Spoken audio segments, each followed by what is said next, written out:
the greatest potential lies in building the machine that makes the machine. In other words, it's building the factory. I'm really thinking of the factory like a product. Welcome to the Kingspiration podcast. This is the place where you'll learn how to get unstuck and gain momentum in your life and business. Each week, we tackle the real aspects of entrepreneurship, personal development, relationships, and fitness. I'm your co-host, Ethan King, from Atlanta, Georgia, USA, entrepreneur, TEDx speaker, and best-selling author of Wealth Beyond Money. And I'm your co-host, Justin King, no relation to Ethan, from Cape Town, South Africa, entrepreneur, speaker, and business growth strategist. Our journey crosses continents and cultures, sharing wisdom and experiences to propel you forward. Welcome to Kingspiration. Let's start the conversation. All right. Welcome to today's episode. And today we are going to be speaking about the concept or the topic of productivity purgatory. And productivity, can't even say it. Productivity purgatory is a concept that I first heard of through listening to Chris Williamson on his podcast, which is Modern Wisdom. And it really resonated and stuck with me at the time because it's something that I find myself getting caught in. And the best way to describe productivity purgatory is this idea that the idea that we never feel that we have been productive enough. So no matter what we implement in our lives in order to become better at what we are doing or in order to become more productive, you'll then get to that point and feel, what is the next thing I can implement in order to become more productive? Because we never quite feel productive enough. And we kind of get into this, what I'm going to call a productivity spiral, where there's just constantly an opportunity cost for what it is that you're doing. So if you're trying to go to gym or you're having dinner with your partner or whatever it is, there'll be a guilty feeling of, could I be using this time more productively in a work context?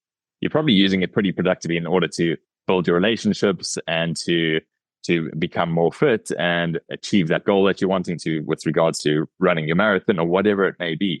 But at the same time, there's this little voice at the back of your head saying, could you be using this time differently to catch up on those emails or to get that proposal finished or to finish designing that workshop that you're needing to deliver in 2 weeks' time or whatever it may be. So it's this idea that we never quite productive enough. It's the hedonic treadmill of productivity, in essence. Ethan, what is your initial thought when you hear that? Yeah, it's funny when you hear the term purgatory. I wonder, do most people know what purgatory is? It's kind of, I guess it comes from the Roman Catholic Church, and it's that middle place, that waiting place between, you're not in heaven and you're not in hell, but after death, it's like this waiting area. Is that how you understand it? It's a place, exactly that. It's a place of limbo is another way to possibly, it's just a place of nothingness. You're not here or there, to your point. So when we think about productivity, we always want to get there. It's either it's binary, it's 0 or 1. It's like, well, either you did it or you didn't do it. But we oftentimes find ourselves in that gray area, in that purgatory where it's like, or you have, every project kind of has these smaller parts, but we sometimes don't look at it like that. We look at, well, I didn't finish the big thing, and we beat ourselves up about it. So I think it's an interesting topic to explore. And, as you mentioned, it's like we always want to accomplish more and more and more, but more never really ends. We're always reaching after that carrot. So like you said, on the hedonic treadmill, you're running after it, but you can never get to the goal. So what are some ways that we can escape productivity purgatory, Justin? Well, the very first one that comes to mind is having a go-to system or method of prioritization.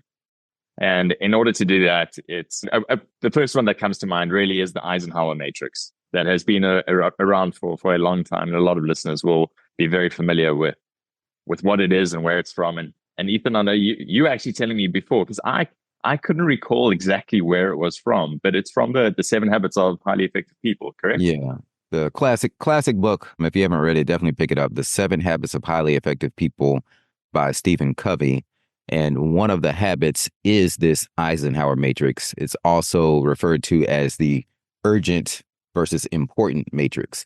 And just to sum it up really quickly, if I can, in a crude way, if you take if you have quadrants, 4 quadrants, a matrix with 4 quadrants, and then you have on one side you have important, and on another side you have urgent. So that's going to leave you with 4 boxes, right? Urgent and important, urgent, not important, important, not important, and urgent, and then not important, not urgent. And then you take your to-do list or whatever, all these things that we have going on that you have to do, and you plot them into each one of those quadrants. And what you'll find is that the urgent, important stuff is like your fire, your day-to-day. I have to get this done today. These are the fires you continually have to put out in your business. Then you have your important but not urgent. Those are the things that are really going to move you forward and help you achieve those longer term goals in your life. But the problem is we often don't get to those important, not urgent tasks because we're always putting out the fires. So the key is to take those, and this is my approach. I would love to hear yours. But the key is to take items from that quadrant 2, from that important but not urgent, and put one of those on your calendar to get it done and treat it as it is urgent so that you are getting to those important tasks. How do you handle it? I think you spot on with what you've said now. And this is where a lot of us will get caught up in focusing on things which are both important and urgent. We've all heard that they're saying, particularly when you're dealing with people, the person who screams the loudest is the one who's always going to get their attention. And similarly, that happens with tasks. And this came up for me when I was working with a client recently. Then the logistics, the export of fruit produce from South Africa. And they've been working on an analytics dashboard, which is primarily used in order to get their teams to focus on what it is that are the most crucial tasks for them to get done on a particular day. And for them, a lot of it is filling out packing forms, making sure that shipments are leaving ports on time. Everything is, as far as regulations, all of that is on time. And we've spent a lot of time speaking about the idea that they have to get their analytics dashboard right around ensuring their team are not only focused on the things which are critical, because they've got the typical robot kind of colors on their dashboard with red, orange, green. And by nature of the beast that we are as humans, all our attention will go to the things that flashing red and orange. But all that means is they kind of get stuck in this cycle of purgatory where, because that's all they focus on, the things that were on track or on time, but the next day or the day after are now critical and urgent. And that's the only thing that gets their focus. So I love what you've said now. It's the idea of having to also move that which is important. It hasn't quite yet got to urgent, but that which is important and chipping away at that on a daily basis as well, to make sure that we're not just getting caught up in the cycle of that which is screaming the loudest needs to get my attention. So I agree with you. It's the ideal way to use the Eisenhower Matrix, which I think was actually created by Dwight Eisenhower, correct? Yeah. I know. Yeah. So ultimately as well, what you're wanting to do is get to the one thing. So I think the matrix itself, the Eisenhower Matrix itself, will be a tool to help you really define, if I had only enough time to get one thing done today, which is that thing which is going to move the needle the most in my business, move the needle the most in my personal life, or allow me to feel the most productive, if that's what we're talking about today.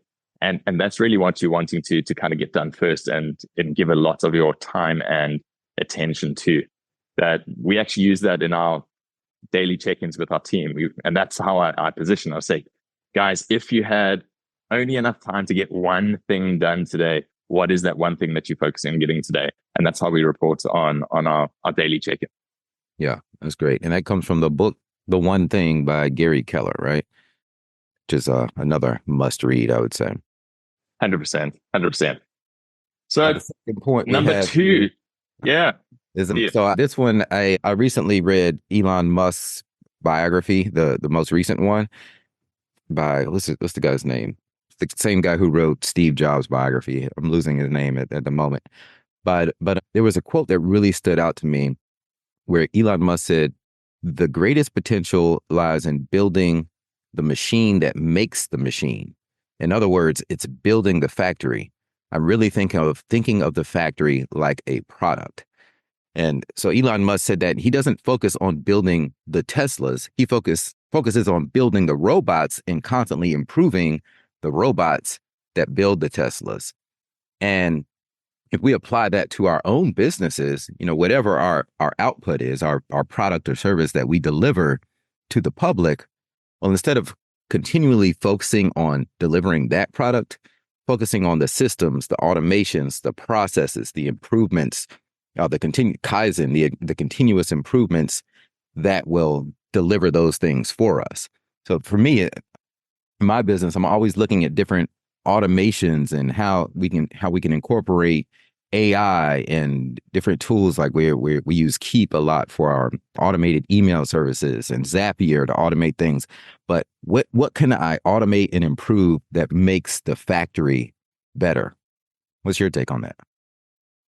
Yeah, what immediately comes to mind is there's no original message. There's only an original messenger, because I've heard similar things in slightly different ways. I know Reed Hastings has spoken about the fact that when you're building a team in your business, if you're going to have chaos in your business, so just a million things happening at a million miles an hour, not necessarily a lot of structure, then you have to hire rock stars. Literally every person that you bring into your business has to be an absolute rock star that's able to work in amongst that chaos and make sense of that chaos. Or alternatively, you've got to have incredible structures, incredible systems, incredible processes, meaning that you can bring, and I'm not saying you don't want to bring rock stars into your business, but it means that you can start bringing people that are still going to work up to becoming a rock star into the business, but they'll be able to hit the ground running because of that structure that's being provided. Another way I've heard that being said before is what you're wanting to do in your business is build extraordinary processes that can be run by ordinary people, rather than having extraordinary people that are having to run these ordinary processes. And that definitely comes back to what you're saying now. It's just being able to control and manage that which is going to allow you to be more productive, rather than focusing on necessarily the end output. Is what is that thing prior to, or what is the thing that's generating and building that end output that you are working towards. So again, I think it's a tricky one though for just individuals to necessarily get right in their day to day. I get it from the business owner's perspective, but what do you think it means to an employee or a team member? Well, you need to be extraordinary, first of all. And the sad reality of it is that most people are not extraordinary and are kind of settle for mediocrity. But if you're going to, really excel in life from an employee standpoint, like you have to show where you stand out, because people complain about, oh, well, AI is going to take our jobs. Well, yeah, if you're doing your job on the level of a robot, you do have to worry about it being taken. I keep seeing these things pop up about McDonald's. You see these, they're completely automating these McDonald's restaurants. There's one now, or maybe a couple of them now that are there are no humans in the McDonald's at all. Like you drive up, it's taken by a robot and it's fulfilled by robots and you drive off. Well, there was this big thing in the US a few years ago. I don't know if you heard about it, but people were protesting because they wanted the minimum wage to be $20 an hour. And I guess that really accelerated. I guess it got passed in some cities or something, or it went up to $15 an hour. But, I remember when people were talking about this, and I said to myself, well, that's only going to make the price of everything go up. In fact, I remember telling people, and a lot of people didn't quite understand this, but to me, it's simple economics. I would tell them, well, the price of your burgers is just going to go up if the price of minimum wage goes up. So then it really diminishes everything, because everything will just get more expensive. And look what's happened now. Everything has gotten more expensive. But that's more of a tangent. I think when it comes to like the systems and processes and the automation, a lot of what you're talking about is addressed in the E-Myth Revisited by Michael Gerber. And he really explains the concept of designing your business like it is a franchise, making it have such easy systems and processes that you don't need rock stars. Because if you need rock stars to run your business, well, rock star humans, I mean, humans have situations come up. Humans get sick, humans get married and move to other cities. I mean, just life happens and then you have to start over. So the approach is, if you can design systems, processes, robots, if you will, which is Elon Musk's approach, then that is a more sustainable business to scale. Absolutely. So on that note, because it is very closely connected. The next point that we wanting to discuss is really around this concept of disconnecting your self-worth from how much you accomplish each day. And that does link beautifully into that previous point, because having the systems, having the structure, having the robots is going to help you accomplish more. But ultimately, and this is a trap that I've fallen into, and it's really closely linked to our previous episode, which was that the overachiever's mindset, or the achiever's mindset, like what is enough when it comes to achievement. What I sometimes struggle with productivity is, no matter what I get through, I always feel like it could have been more. And then in my own mind, I'm like, you really didn't do enough today. And I'm starting to, and then I think to myself, I don't know what are you've let the team down, or you've let so and so down, because you could have done more today. And I get generally, and this is me, and maybe it's not everyone, but you kind of start attaching that self-worth each day to how much you've got through that day, because your score starts at 0 the next day again. Yeah. So that can be a challenge for me, but it's one just to keep in mind. I mean, your self-worth, your value is absolutely not tied to how much, because I think that's where I fall into a trap in my own mind. Is I think productivity is how much, where productivity is how much impact rather than volume. It's how much impact as what you have worked on today had on a project or on your team or whatever it may be. Would you see it the same way? Yeah, definitely. I mean, what it comes down to is just don't beat yourself up. Go easy on yourself. Give yourself grace. And it's an ongoing struggle, but the key is to be aware of it and just recognize that you're human. And sometimes you need rest, relaxation. Sometimes, even like this past weekend, I went into the weekend thinking, I have some big projects I need to work on and get done. And once the weekend hit, I just really enjoyed spending time with my family. The weather was nice. I went outside, got some long runs in. Sunday night came, I didn't touch any of the projects. I didn't even open my computer. But you know what? I still feel fulfilled because I had a productive weekend, but in a different way. So yeah, go easy on yourself. I love that, Ethan. That's such a good lens shift to have, because as you say, it was an incredibly productive weekend, just productive in a different way. And that's huge. We can get, I think the work aspect, the projects that you had, those can become all consuming. And just to remind ourselves that there are other aspects of life that are incredibly productive to focus our time on as well. That's huge. Yeah. So what is the final way that we feel we can move past this productivity purgatory problem? I think this kind of ties to the last one, where giving yourself grace at the end of each day, but also reward yourself when you do accomplish the tasks. And there's been research and study on the psychological joy. Like if you have a handwritten to-do list, there's a certain amount of joy that you get from actually crossing things off the to-do list. Have you heard that before? So even if even if you've done it, that's great. But the actual act of crossing it out. So at the end of each day, allow your stuff, ask yourself questions and show gratitude for what you actually did accomplish that day. Because what I found in my life is that sometimes I may start out the day like saying, okay, I'm going to focus on this today. But then I may get a little derailed, or there may be something else that pops up. I'm like, oh yeah, I need to focus on that today. That's actually more important. And then at the end of the day, I could feel bad because I didn't get the original thing done. But if I really reflect on all that I accomplished, and I should give myself a pat on the back and express gratitude for that, and that'll help me sleep better at night. And when you speak about reward, would you suggest rewarding yourself with something? So you and I both enjoy exercising, going for a run, getting to gym, whatever it may be.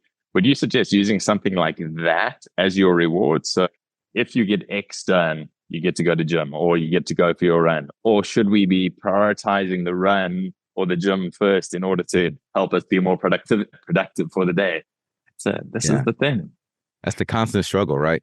I bounce back and forth. I've found that if I'm really on a big fitness goal, by prioritizing exercise and doing it first thing in the day, no matter what, I'll achieve my fitness goals faster.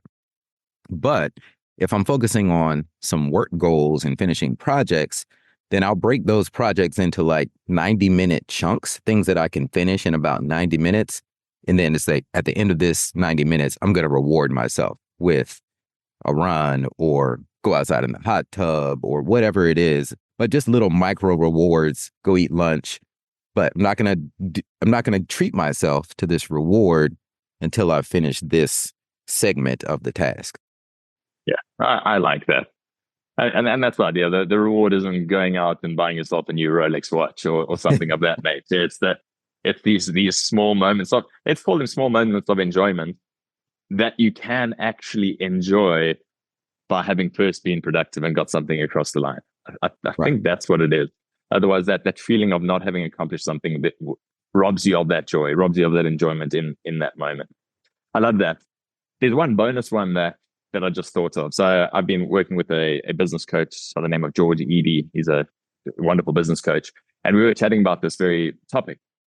And he had quite a simple answer to it. And obviously this is not for necessarily for everybody. It very much depends on what you do professionally. But he said to me, Justin, just put a monetary value to your productivity. So if you are wanting to earn X number of dollars a week, X number of dollars a month, whatever it is, once you have delivered enough work, closed enough deals, sold enough product, whatever it is that has hit that particular number, then you've been productive enough. And that's how you give yourself the pat on the back to say, I've done what I needed to do. And I must admit, I love that take. It's a very simple one. And as I say, not everybody could necessarily get that quite right. But there is something to it. There's definitely something to it. If you get stuck in the cycle, just attach a dollar value to it. Yeah, that's a great hack. And I think it's a great bookend to where we started when we were talking about guilt, and that more never ends, because if you have a number attached to that, then you know once you've accomplished the goal. So in running through our points here, we have first, start off with a system and focus on the one thing each day that's going to move you forward. And then 2 would be to focus on building the systems and robots, or focus on building the machine that makes the machine. And then 3 would be to disconnect your self-worth from what you accomplish each day. And number 4 would be to give yourself micro rewards throughout the day for accomplishing significant tasks. And then your bonus one, attaching a dollar value. Love it. Amazing. Ethan, it's been a pleasure like always. Thank you. All right. Till next time. That's a wrap for today's episode of Kingspiration. We hope this conversation sparked insights to ignite action in your life and business. We're on this journey together, sharing our challenges and successes to help all of us take the next step towards building momentum and ultimately reaching our goals.